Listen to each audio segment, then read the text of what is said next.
I'm Dr. Phil Kirkwood, and I'm an industry expert in the welding of various types of microalloyed steels. I've got decades of experience in the steel and gas industries, and today I'm going to present a short lecture on the welding of niobium microalloyed HTP steels. And for those of you who are not familiar with the term HTP, it stands for high temperature processed. Much has been written about the weldability of steels containing niobium, but in actual fact much of the literature is very misleading, especially the literature from the early 70s and the 80s. And in fact niobium has no influence whatsoever on many aspects of ferritic steel weldability, for example on solidification cracking, liquation cracking, lamellar tearing, or indeed weld metal hydrogen induced cold cracking. One other very important area is weld metal toughness, but that's been extremely well covered in the literature, and it's now very clear that in lower carbon weld metals, niobium can actually be a very valuable substitute that can be used to control transformation microstructure and therefore toughness. And I could talk all day and I could easily present a complete lecture on the subject, but I'm not going to do that. And instead today I want to focus on the two most important areas which are of topical interest. So where might we see important effects of niobium, and will they be positive or negative? There are two main areas. The first is the development of the coarse-grained HAZ microstructure and therefore toughness, and the second is the resistance to hydrogen-induced cracking in the coarse-grained HAZ, primarily when we're using low heat input welding processes. Let's look first at the coarse-grained HAZ and microstructure development.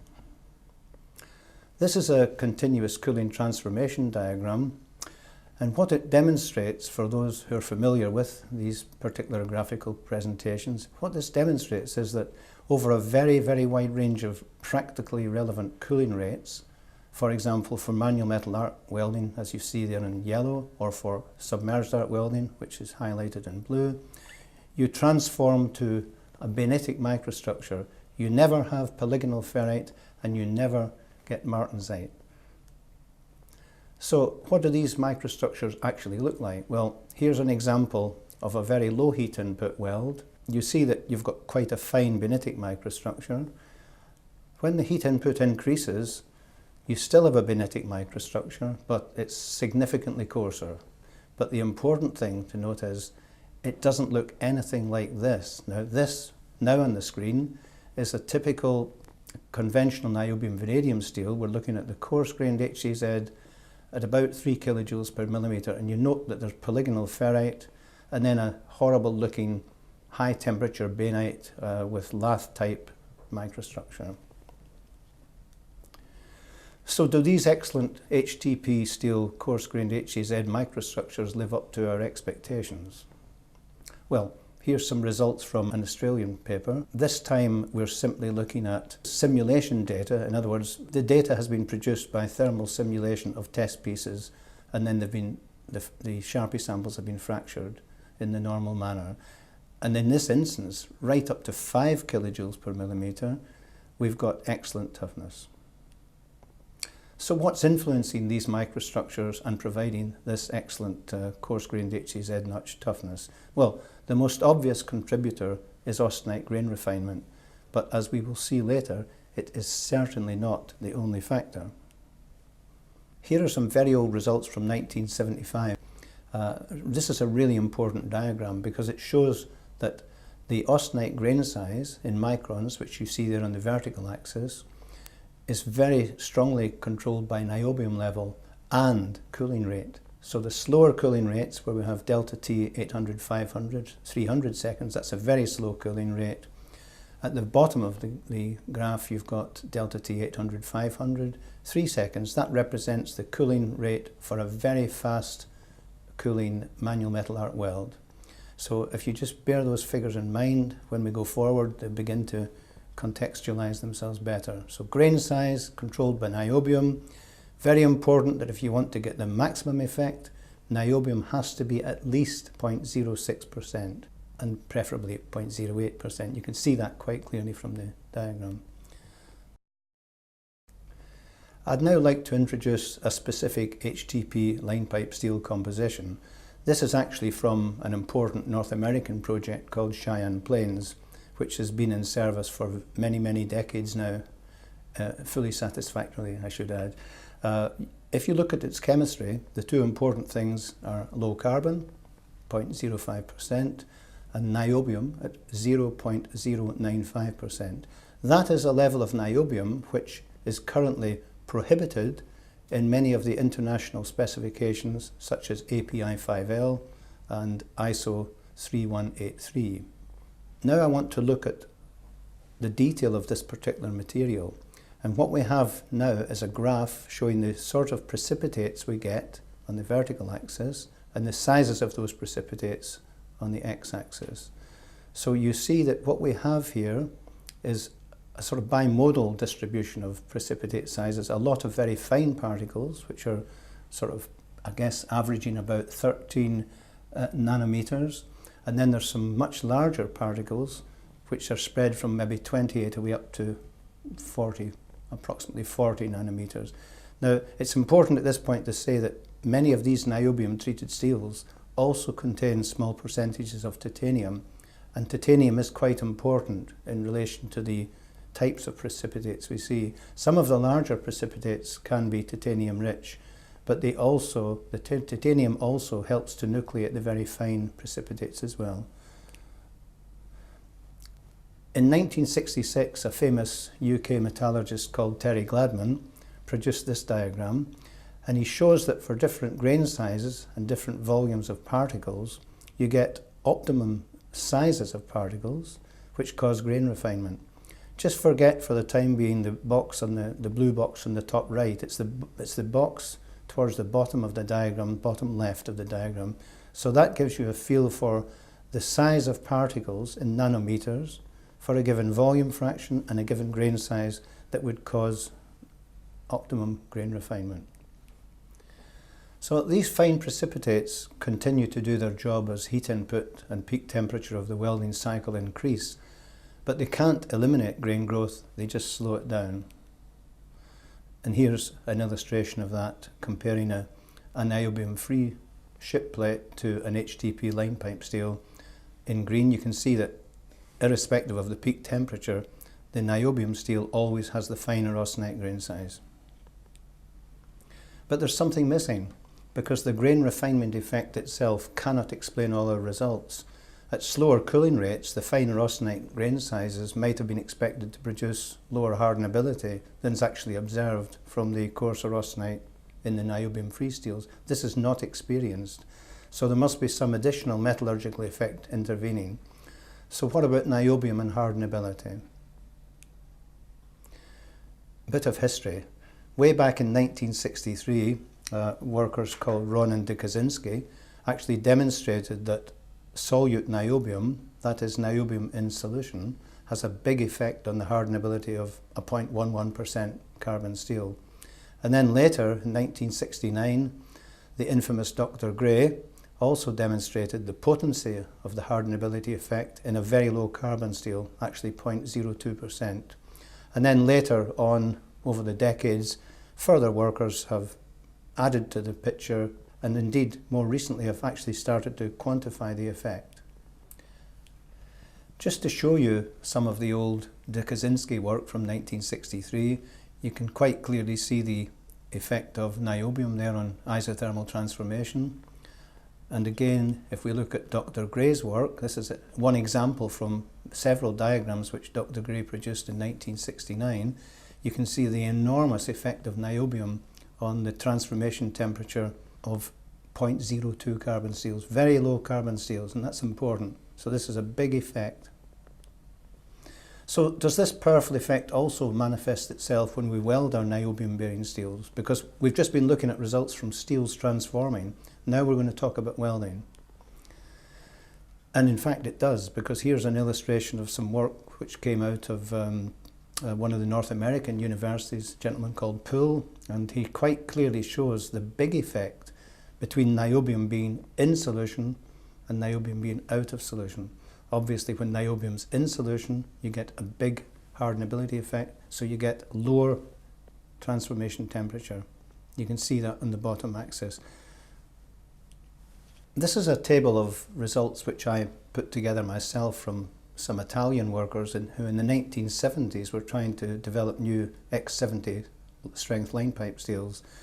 The only thing I want to show you here is that carbon and niobium are virtually equivalent in their hardenability effect when you look at an intermediate cooling rate, which is in this case delta T 800 500 equals 30 seconds. So both of those alloying additions, the carbon and the niobium, give you a depression of mean transformation temperature of about 40 degrees C, a very significant factor. So how does niobium enter into solution? Well, in actual fact, the specific steel that I illustrated earlier in its as supplied condition has about half of its niobium in precipitate form and the remainder in solution in benitic ferrite. As the welding thermal cycles are applied, the solute niobium is readily absorbed into the newly forming austenite, and the fine precipitates progressively begin to dissolve to an extent which is dependent on the severity of the thermal cycle.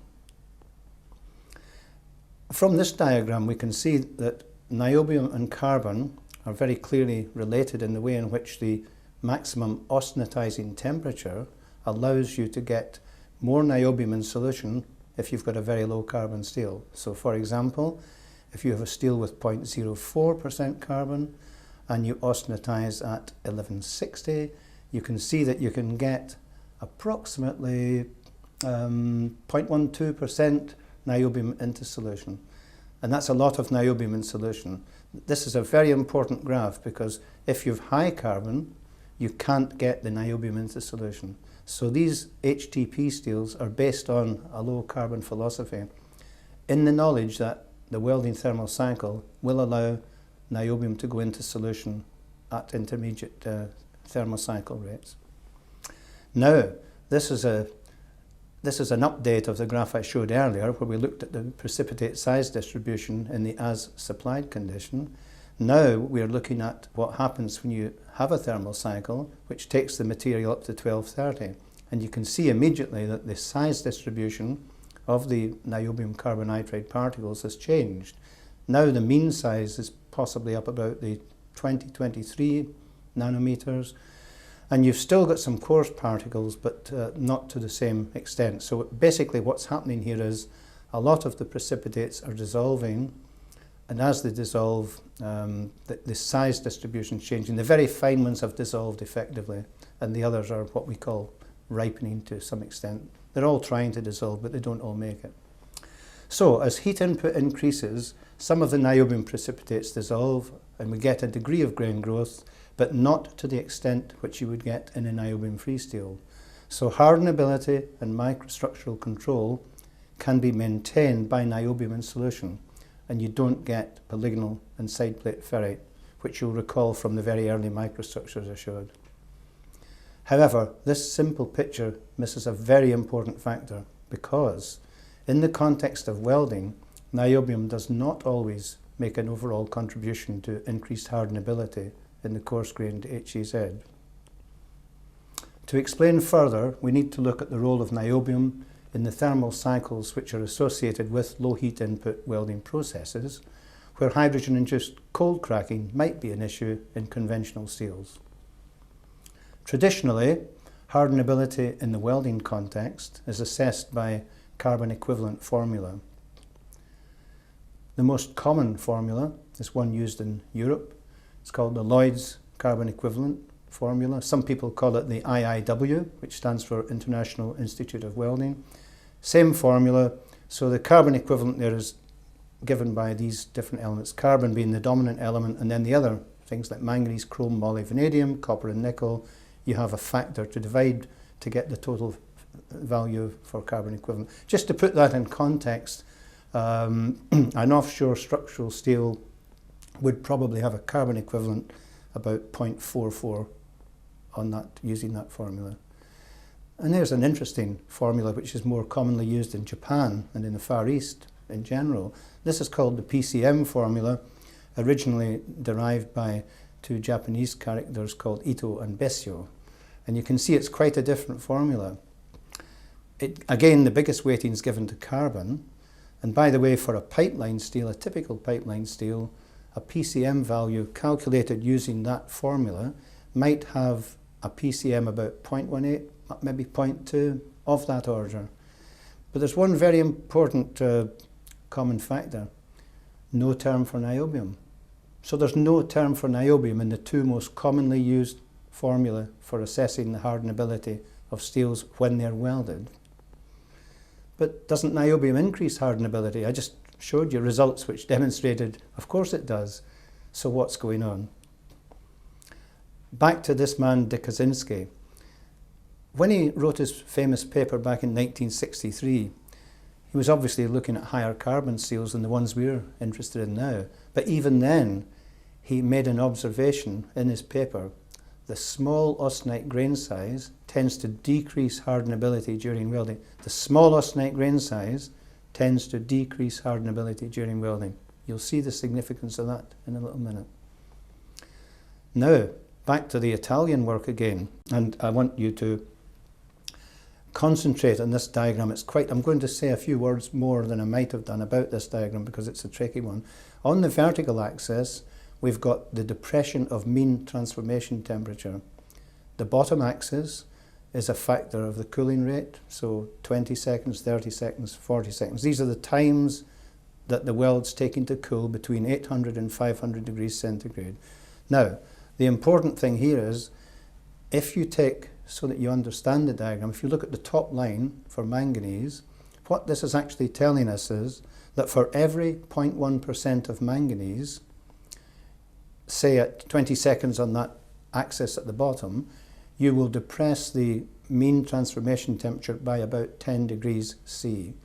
You can also see that that doesn't change much when cooling rate changes, so it's more or less a horizontal line.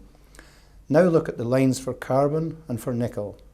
What they're showing you is, and again it's for each 0.01% carbon or for each 0.1% nickel, you will get those depressions of mean transformation temperature. They're very significant effects, but they all go in a particular way. The manganese had a more or less horizontal line. The other two are sloping gently down to the right of the diagram as we look at it. But look at the line for niobium. It's completely different. So what we actually see with niobium is that at the left-hand side of the diagram, that's at very fast cooling rates, the sort of cooling rate you would get with a manual metal arc weld, you get virtually no effect. So niobium seems to have virtually no effect on mean transformation temperature at the left-hand side of the diagram. But look what happens when you go up to the slower cooling rates, 40 seconds, 50 seconds. Suddenly, niobium is not just depressing transformation temperature, but it's depressing it more than carbon for a given amount of elements. So 0.01 carbon has a smaller effect than 0.01 niobium once you get in excess of about 40 seconds on that x-axis, and that's extremely important. So let's just isolate that niobium line and talk a little bit more about it. So let's be quite clear, I'm going to repeat myself. At the left-hand side of this diagram, fast cooling rates, niobium appears to have virtually no effect on the depression of transformation temperature in a weld thermal cycle. At the other end of the spectrum, slower cooling rates, it has a massive effect. So, what that tells me is that niobium must have no negative effect on hydrogen-induced cold cracking. And indeed, when we look at experimental evidence, the suggestion is that it's probably beneficial. Now, if you think about it, I showed you earlier carbon equivalent formula, and there was no factor for niobium. And that's because niobium does not have an effect on hardenability at fast cooling rates, because that's what the carbon equivalent formula are for. They're for predicting hardenability in a fast cooling situation where you might get cold cracking. So niobium's either completely neutral or, as we're going to see, possibly beneficial. I'm now going to show you some results. This is a summary of what I've just said in a way, but it does add some important additional factors. What we're saying here is niobium provides significant austenite grain refinement at low heat inputs, and so transformation to martensite particularly at low carbon levels, is greatly inhibited. That's what Kaczynski found in 1963. Therefore, when we do conventional cold cracking tests such as CTS tests or the Tekken test as used in Japan, we might actually find that the cold cracking resistance of higher niobium steels is actually better resistance than predicted by either the carbon equivalent or the PCM formula. Now I want to share some actual results which back up the points I've been trying to make. A gentleman called Frantov, at a recent conference a few years ago in Moscow, compared a niobium vanadium molybdenum X80 steel to an X80 HTP steel, that is the low carbon higher niobium type, and he discovered in a laboratory that the critical cooling rate to get martensite was only 30 degrees C per second. But when he turned to the HTP steel, he had to cool at 70 degrees C per second to get any martensite at all. Big difference. So what we're saying there is, just to be clear, that the low carbon higher niobium steel, it was much harder to get martensite. You had to go to a much faster cooling rate.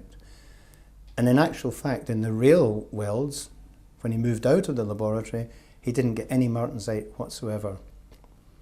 I've also included on that slide an interesting observation that the hardness was very low in relation to a very well-known Det Nors Veritas code of practice.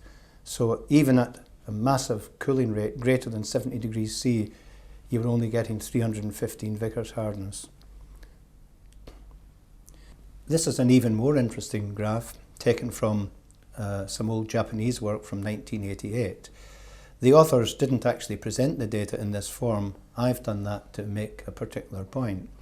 What they're showing here is that if you compare the measured minus the predicted preheat level to avoid cracking, that's on the vertical axis, and then you look at the niobium level, for the given conditions of heat input and hydrogen level and a steel with a PCM of 0.22%, you're actually seeing that additions of niobium in the range of 0 up to about 0.1% are definitely beneficial, particularly so at around the 0.4–0.6% level.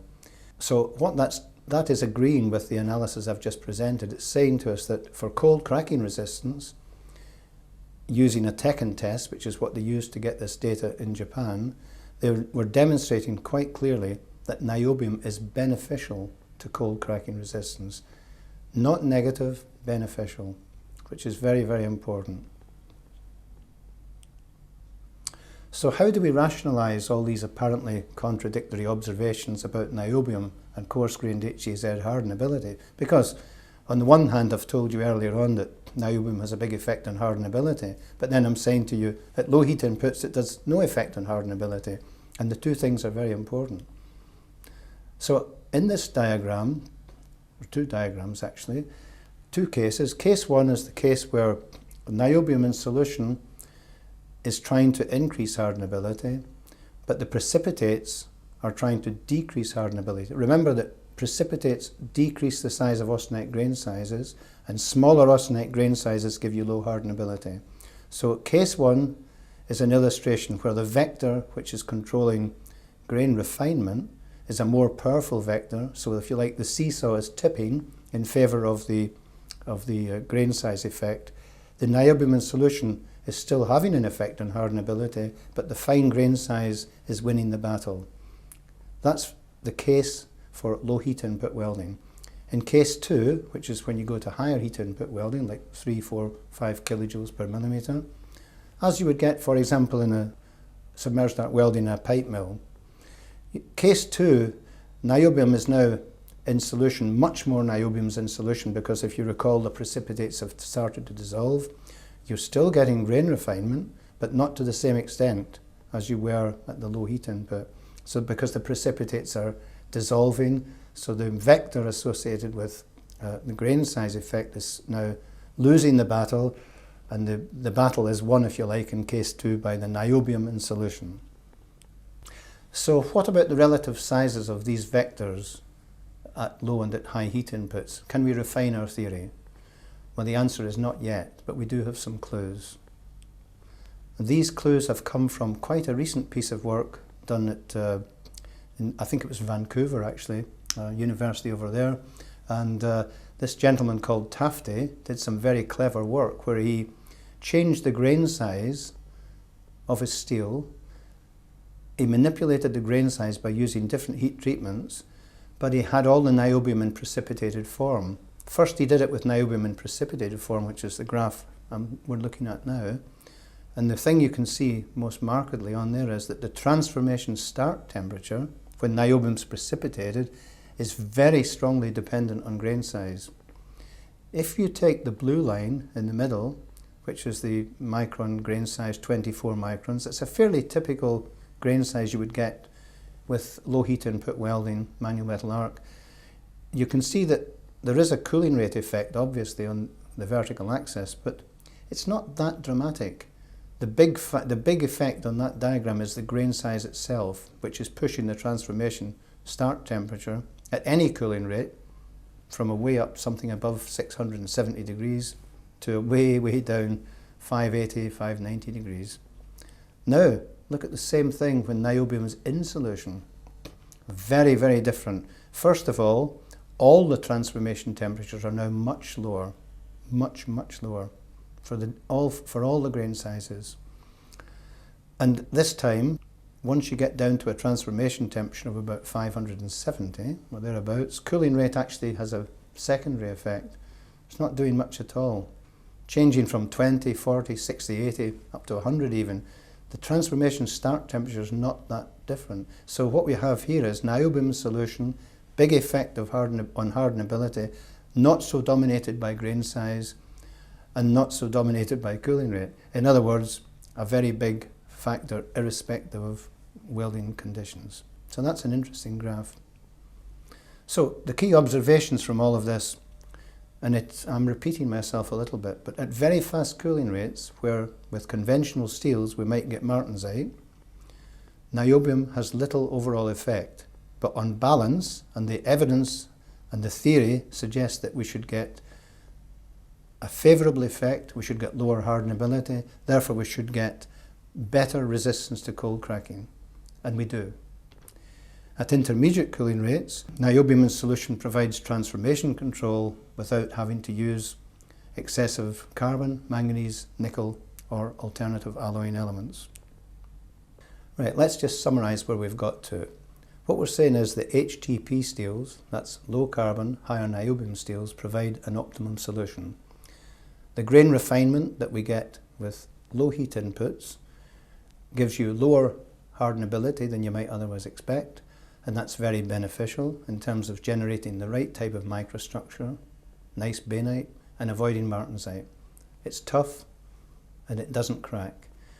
As heat input increases, you do get limited grain growth because, as we mentioned previously, the precipitates have started to dissolve, but you've also got that niobium now going into solution as the precipitates dissolve, so you get a counterbalancing effect where niobium in solution increases hardenability, offsetting the decrease in hardenability that you would get from the smaller grain size.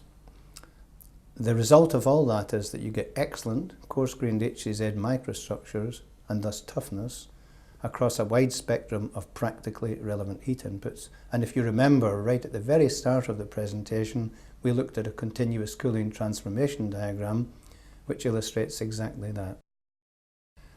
So I hope my short lecture today has explained the dichotomy which we experience. Why does niobium do one thing at low heat input, and why does it do something quite different at higher heat input?